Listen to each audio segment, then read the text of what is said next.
My kitchen is honestly super outdated and a full renovation just isn't in the budget right now.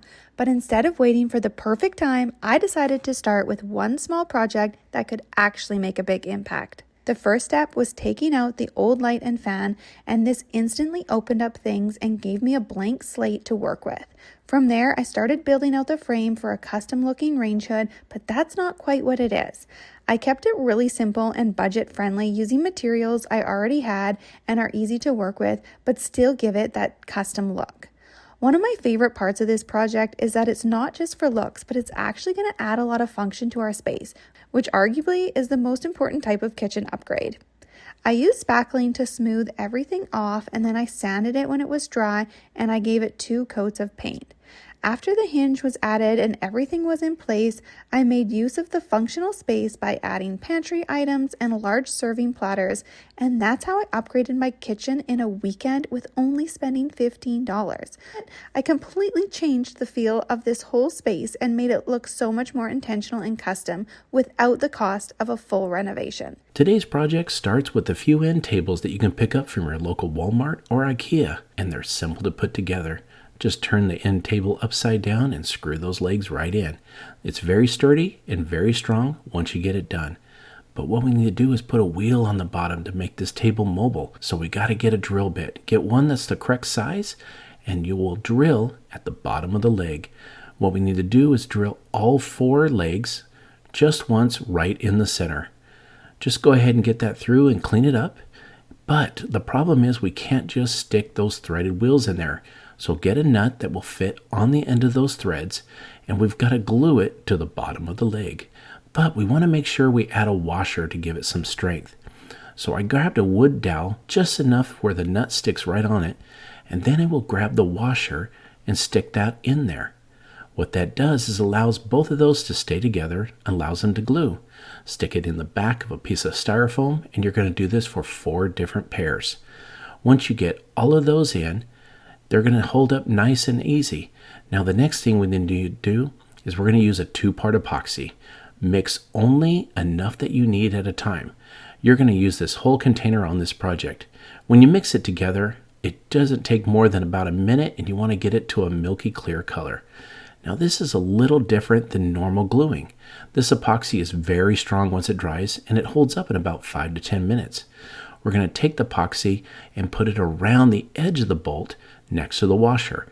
We don't want to get any on the threads. I know this seems a little different, but trust me, this is going to be very strong once it's done, and you're going to do it to all 4 of these. But while that's drying, let's mix up some more epoxy, and on the bottom of our table, turn it on its side, and we've got to glue a piece of strip of wood on the bottom. This is going to help put the bottom shelf on. Put the wood on, you can use some tape to hold it down, but just set it there, and once it dries in about 10 minutes, it's super strong. Once that epoxy gets mixed up again, go ahead and just put some around the hole on the bottom of the leg, and we're going to take that little invention we did with the washer and the nut and stick it right on there. Make sure it gets nice and secure. In about 10 minutes, it's going to set up. That allows us now to screw the wheel into the bottom of the leg. The great thing about that is it's adjustable. You can screw it in and out to keep it from wobbling. Once you get all 4 of those done, take a look at those 2 pieces of wood we put for brackets. It rolls really nice. Again, if it's wobbly, just go ahead and adjust those wheels as necessary. Again, it's time to mix up some more epoxy. We've got to join these 2 tables together. Promise you that's great because we don't need a lot of screws or nails for this project. Just a bunch of epoxy glue. Once you get it all on there on all 4 corners, go ahead and stick the other table right on top. Now it's going to be a little slippery with this. If you need to use some tape to hold it in place on the sides, go ahead and do that. But make sure you get it adjusted, clean up any excess glue that you have, and go ahead and just let it sit there. Once it dries up in about 20 minutes, it's super strong and it's time to paint it. I went ahead with the gray color to help match the decor around our house. This first coat is basically just a base coat. It's not going to look the best, but once you get on there and you do the second coat, it's going to look really good. Now it's time for that bottom. Look at that color on the paint. It looks really good. But I went ahead and put these 3 boards in for the base, and they sit there really nice. It also gives some strength, but it's time to finish the top. I don't want to paint. I want to use some contact paper. Go ahead and peel off the first layer right there, set it right on the edge, and you're going to put it in. Now, if you got a little plastic squeegee, use that to get any of the wrinkles or air bubbles out. Just go slow on this. The better you do, the better it's going to look. Now, if you get some wrinkles, don't worry. Take the squeegee, work towards you on this. That's going to get all those air bubbles and all those wrinkles out. Once you get it laid over, put the excess over the top, and that's not a problem. We'll just take a razor blade, put it right up against the edge, and cut it right off. The sharper the blade, the better it is. Now guess what? It's time to set this up. Look at that beautiful DIY kitchen island. It just turned out great. And the best part about it is it can be wheeled around. Paint turned out great. And I'll tell you what, my wife absolutely loved it and get a lot of our stuff off our countertop. I hope this inspired you to build your own kitchen island DIY. Is it time to get your pantry in order? Here's where to start. Begin by emptying out your entire pantry. But don't start organizing yet. Just empty it out. I know it's hard to not put things in piles, but we'll get to it later. Once you're done, your counters should look like this. But don't worry, we'll fix it.